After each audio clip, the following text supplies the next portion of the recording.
यहाँ पर विशेष रूप से पधारे उत्तराखंड के लोकप्रिय मुख्यमंत्री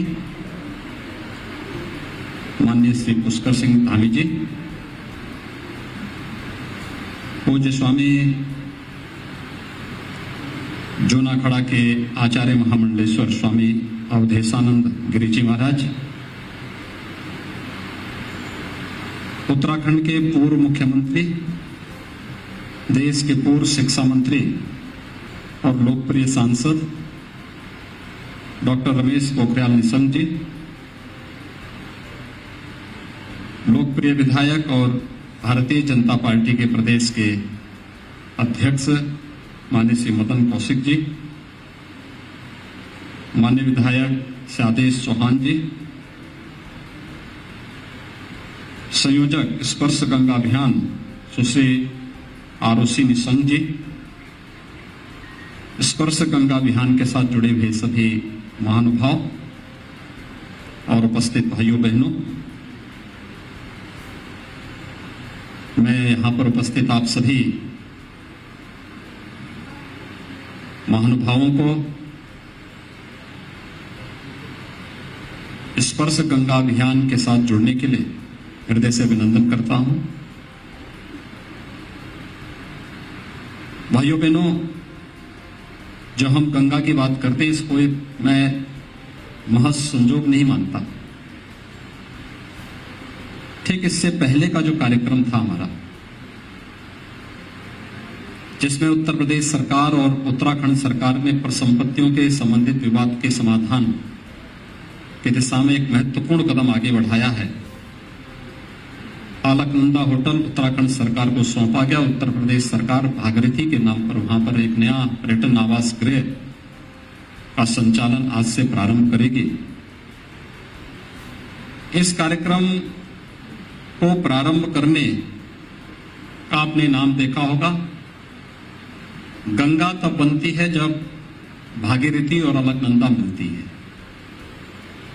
और दोनों कार्यक्रम एक साथ वहां पर संपन्न हुए हैं। एक तरफ उत्तराखंड को अलकनंदा मिली है, उत्तर प्रदेश भागीरथी पर्यटन आवास गृह के रूप में इस कार्यक्रम को आगे बढ़ाई है। तो जिस गंगा का निर्माण हुआ है, जो भारत की जीवन धारा है, उस गंगा के एक पवित्र संकल्प के साथ हम सब यहाँ पर एकत्र हुए हैं। मैं आप सबका हृदय से अभिनंदन करता हूँ। मां गंगा के प्रति आप सबकी भावनाओं का सम्मान करते हुए मैं हृदय से आप सबका अभिनंदन करता हूं। मैं धन्यवाद दूंगा माननीय रमेश पोखरियाल जी को, निशंक जी को, जिन्होंने 2009 में इस अभियान को प्रारंभ किया, स्पर्श गंगा अभियान।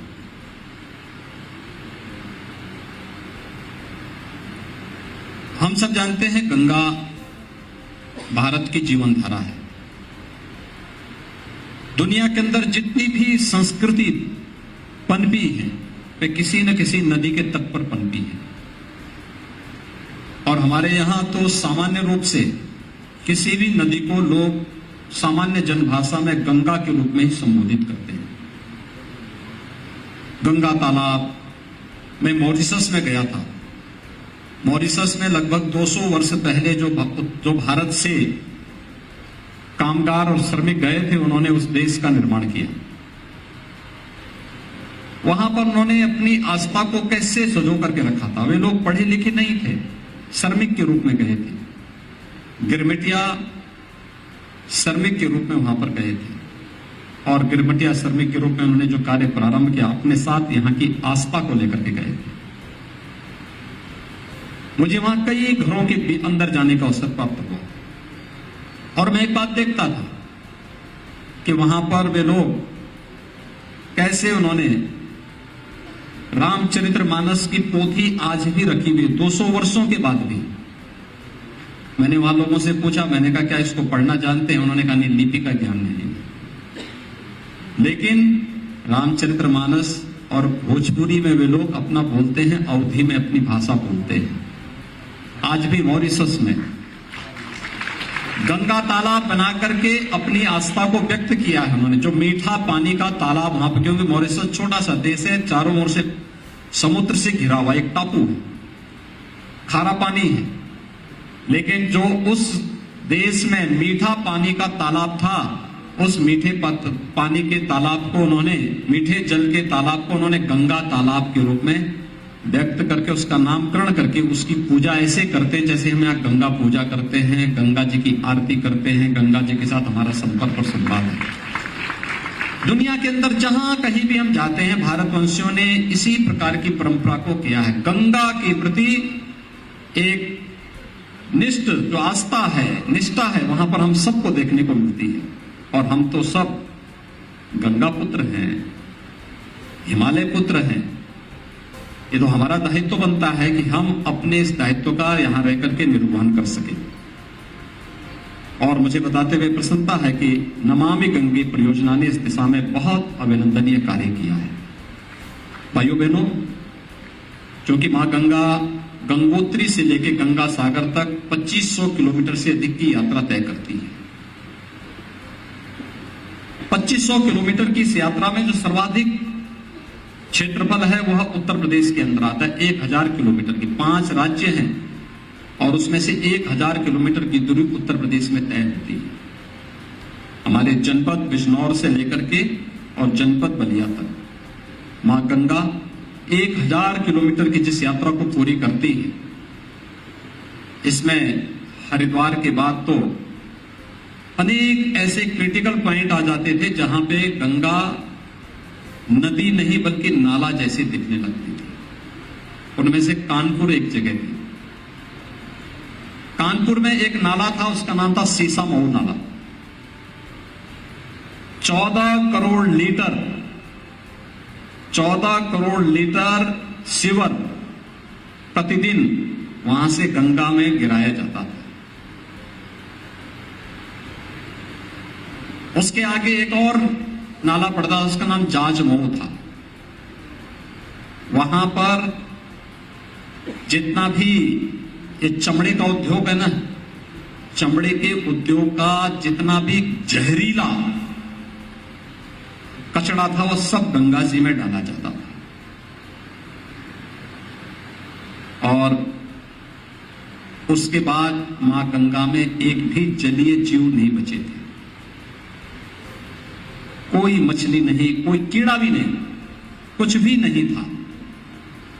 और मुझे बताते हुए प्रसन्नता है कि पिछले 5 वर्षों के दौरान नमामि गंगे परियोजना को प्रभावी ढंग से लागू करने के बाद सीसा मऊ नाला, जहां पर 14 करोड़ लीटर सीवर प्रतिदिन गिरता था, आज वहां पर हमने सेल्फी पॉइंट बना दिया। एक बूंद भी गंगा जी में सीवर नहीं गिरता,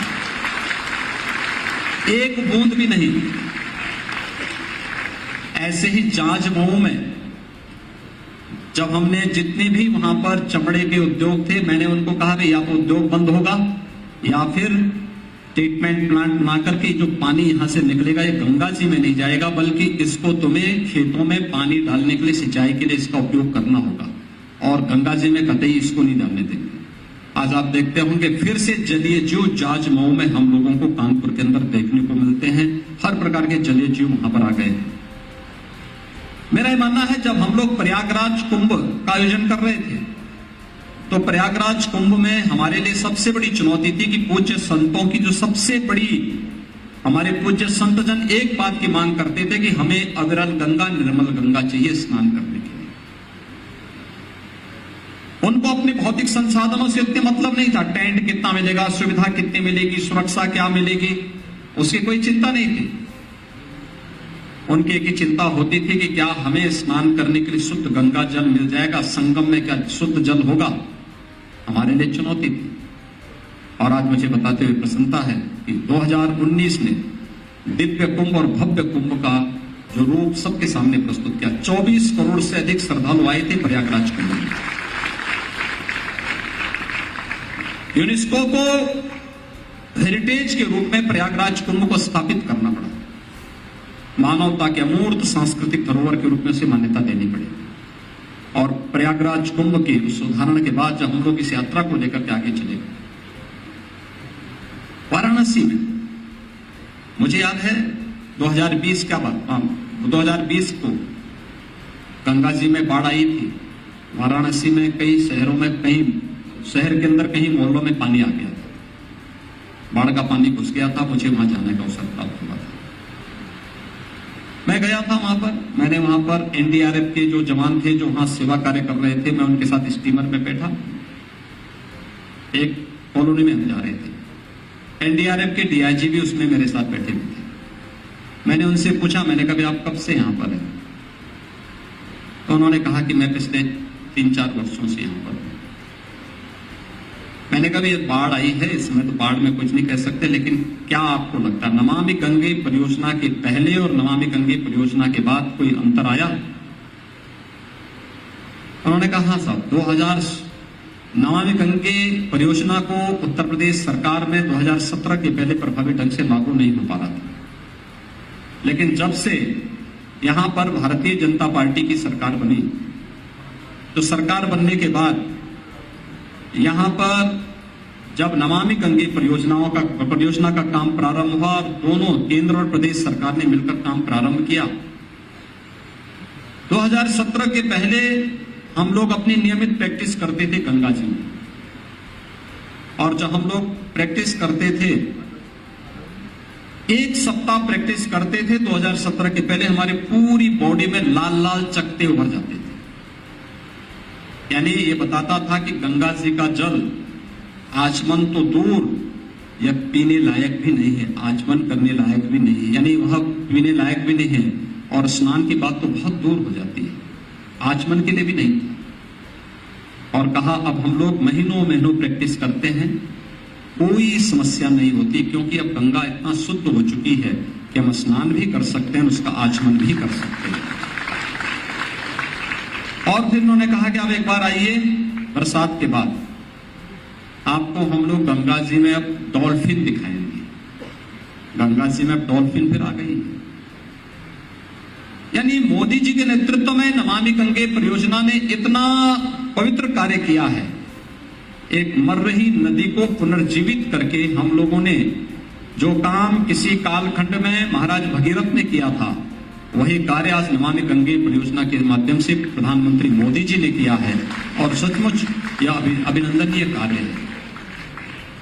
लेकिन मित्रों, सरकार पैसा लगा सकती है, प्रोजेक्ट बना सकती है, सरकार अपने स्तर पर एक अभियान को आगे बढ़ा सकती है, लेकिन उसे सस्टेनेबल बनाने में योगदान समाज को करना होगा, समाज को ओन करना होगा, उसे अपने हाथों में लेना होगा।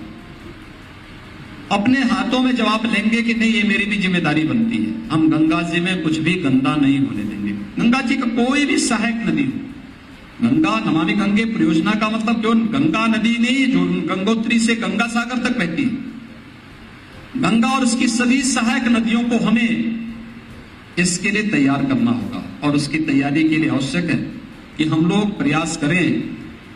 हमारे स्तर पर एक संकल्प होना चाहिए इस बात का कि किसी भी नदी को, किसी भी तालाब को, किसी भी अन्य पोखर को, कोई भी जल जहां पे हो, उस जल के प्रति एक पवित्र भाव हमारे मन में होना चाहिए। उसको गंदा न होने दें, अपवित्र न होने दें, गंदगी न फेंके, कचरा न फेंके, उसे अपवित्र न होने दें, कपड़ा न धोए। कोई व्यक्ति अगर उसका देहांत हो गया, उसकी मृत्यु हो गई, या कोई जानवर मर गया है, उसको हम नदी में न फेंके, बल्कि अग्नि संस्कार करें या भू समाधि दें। अग्नि संस्कार और भू समाधि के अलावा कोई अन्य उपाय नहीं सोचने चाहिए कि हम जल प्रवाह करेंगे, अन्य कोई कार्य करेंगे, क्योंकि इससे हम पूरी जीव सृष्टि के साथ हम एक प्रकार से खिलवाड़ कर रहे हैं। कोई भी अन्य कार्य हैं जो भी इस प्रकार के आयोजन हो सकते हैं, प्लास्टिक कतई न डालने दें, प्लास्टिक फ्री गंगा का अभियान, केमिकल, फर्टिलाइजर, पेस्टिसाइड, कुछ भी गंगा के तटवर्ती क्षेत्रों में, किसी नदी के तटवर्ती क्षेत्रों में जो खेती बाड़ी होती है, वहां पर कुछ भी ऐसा नहीं होने देंगे। कोई भी कचरा नहीं फेंकने देंगे, नदी के मार्ग को अवरुद्ध नहीं होने देंगे। ये तमाम अभियान जब तक सामाजिक संगठन, स्वयंसेवी संगठन अपने हाथों में नहीं लेंगे, तो भाइयों बहनों, नियति के सामने बार बार क्षमा याचना करने से, उनके सामने अपने आप को खेद व्यक्त करने के सिवाय हमारे सामने आने वाले समय के लिए कुछ भी नहीं बचेगा और हम लोगों को फिर आने वाली पीढ़ी कभी माफ नहीं करेगी।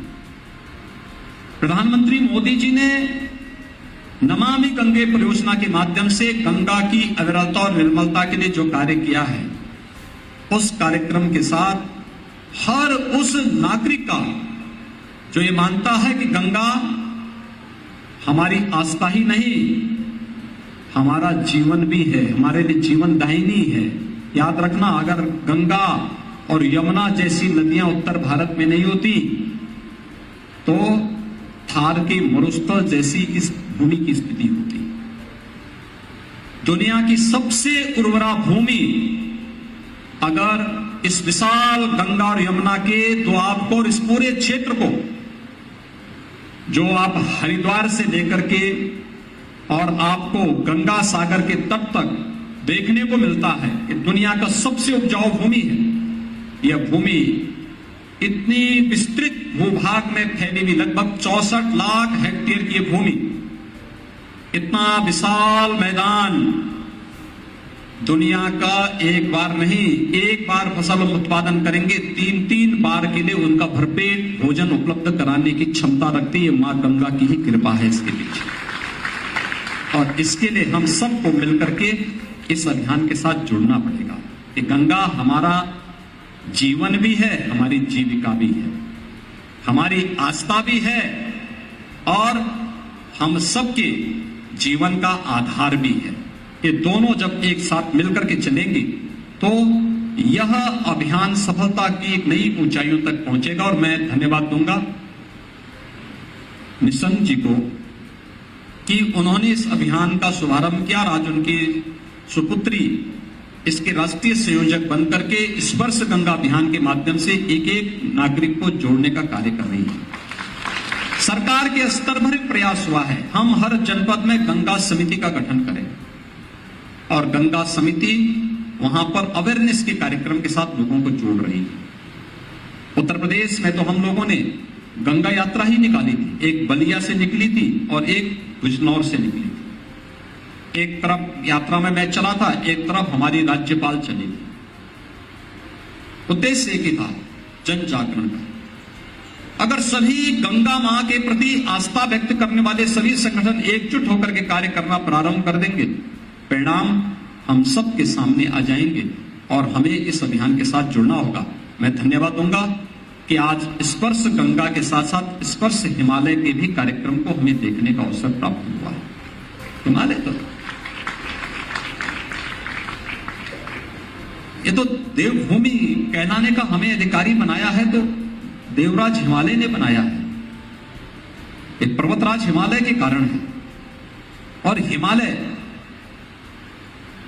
उत्तर भारत की जल संसाधन की आपूर्ति भी करता है और हमारी आस्था की प्यास को भी बुझाने का काम करता है। हर प्रकार से हमें हमेशा संतुष्टि कोई देता तो हिमालय देता है। हिमालय के बारे में स्पर्श हिमालय का कार्यक्रम मैं गंगा बोल रही, इस पुस्तक का यहां पर विमोचन और मां गंगा में कितना शानदार गायन यहां पर सुशील नेहा थपलियाल ने यहां पर गाया था। आपने उनके, यही उत्तराखंड की विभूति है, उनकी आवाज में कितने मधुरता के साथ मां गंगा की के साथ हम सब के स्पंदन को जोड़ने का कार्य किया है। मित्रों, एक पवित्र अभियान है, हम सबको इस अभियान के साथ जुड़ना चाहिए। ये हमारा नैतिक दायित्व भी है, हमारा राष्ट्रीय कर्तव्य भी है और हमारा प्रयास होना चाहिए कि इस कार्यक्रम के साथ अगर हम जुड़ते हैं तो हिमालय को बचाने का एक अभियान होता है। उत्तर प्रदेश में नमामि गंगे का कार्यक्रम बहुत सफलतापूर्वक आगे बढ़ रहा है। अनेक कार्यक्रम हम लोगों ने प्रारंभ किए। मां गंगा के तटवर्ती क्षेत्रों में लोग फर्टिलाइजर, केमिकल और पेस्टिसाइड का उपयोग न कर सकें, 10-10 किलोमीटर के दायरे को लेकर के हम लोगों ने व्यवस्था की है। जैविक खेती को वहां पे बढ़ावा देंगे, नेचुरल फार्मिंग, उसके लिए हम सरकार की तरफ से इंसेंटिव भी लोगों को दे रहे हैं। बागवानी के लिए भी हम वहां पे प्रोत्साहित कर रहे हैं, फ्री में फलदार वृक्ष देंगे लोगों को। 3 वर्ष तक उन्हें सरकार कुछ इंसेंटिव देगी, कुछ सब्सिडी देगी। और साथ साथ ये भी प्रयास हो रहा है कि जो भी जैविक प्रोडक्ट वहां से पैदा होगा उसके लिए हम लोग हर कमिश्नरी स्तर पर एक टेस्टिंग लैब स्थापित करके उसकी ब्रांडिंग और उसकी मार्केटिंग की व्यवस्था भी करेंगे, जिससे मार्केट में उसे अच्छा दाम मिल सके। और अच्छा दाम मिल रहा है, बहुत अच्छा दाम मिल रहा है। लोग आज लालायित हैं तमाम प्रकार के। आज आप देख रहे होंगे कि कैंसर एक बीमारी बनती जा रही है, भयंकर बीमारी बनती जा रही है। केमिकल और फर्टिलाइजर के कारण पंजाब के अंदर तो एक कैंसर ट्रेन ही चलाई गई है। कितना भयावह रूप ले रहा है। हम भौतिक उपलब्धता के लिए पूरी मानवीय सृष्टि के साथ खिलवाड़ कर रहे हैं, और इसका एकमात्र विकल्प है प्राकृतिक खेती, गौ आधारित खेती।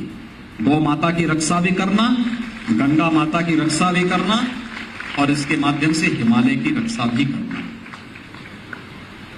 हमें इस दिशा में बहुत अच्छे प्रयास करने चाहिए। उत्तराखंड सरकार ने इस दिशा में अच्छे प्रयास प्रारंभ किए हैं। विगत 5 वर्ष में प्रधानमंत्री मोदी जी के विजन को यहाँ पर अच्छे ढंग से लागू किया है, और बहुत अच्छा कार्य यहाँ पर चल रहा है। इस कार्यक्रम को अगर इसी पर स्पर्श गंगा, स्पर्श हिमालय जैसे संस्थाएं इस पूरे कार्यक्रम के साथ मिलती हैं तो न केवल नमामि गंगे का कार्यक्रम सफलतापूर्वक आगे बढ़ने का कार्य करेगा, बल्कि हम लोग उन सभी लक्ष्यों को प्राप्त करेंगे जो उत्तर भारत को दुनिया की सबसे अच्छी उर्वरा भूमि के रूप में स्थापित करने के लिए हमें वरदान स्वरूप हमें प्राप्त हुआ, उसे हम आगे बढ़ाने में हमें मदद मिलेगी। मैं एक बार फिर से स्पर्श गंगा अभियान, स्पर्श हिमालय अभियान के इस पूरे कार्यक्रम के प्रति अपनी शुभकामनाएं व्यक्त करता हूं। मुझे विश्वास है कि उत्तर प्रदेश के जो भी 27 जनपद मां गंगा के तटवर्ती क्षेत्रों में आते हैं, हमने हर जनपद में, सभी 75 जनपदों में गंगा समिति गठित की है। उस गंगा समिति के साथ जिसमें स्वयंसेवी संगठन है, सामाजिक संगठन है, जनप्रतिनिधिगण हैं, प्रशासनिक अधिकारीगण, सभी लोग मिलकर के उस कार्यक्रम के साथ जुड़े हुए हैं। स्पर्श गंगा अभियान से जुड़े हुए संस्थाएं भी इस प्रकार के कार्यक्रम के साथ जुड़ती हैं। इसको और एक नई गति प्राप्त होगी, और मुझे विश्वास है कि हम लोग उसको और अच्छे ढंग से आगे बढ़ाने में हमें जो मदद मिलेगी वह प्रधानमंत्री जी के विजन को प्रभावी ढंग से लागू करने और अविरल गंगा, निर्मल गंगा के एक भारत के सामान्य नागरिक की आस्था को मजबूती मिलेगी। हम सब इसके साथ सहभागी बनेंगे। इस विश्वास के साथ मैं इस पूरे कार्यक्रम के प्रति अपनी शुभकामनाएं देता हूं। धन्यवाद। जय हिंद।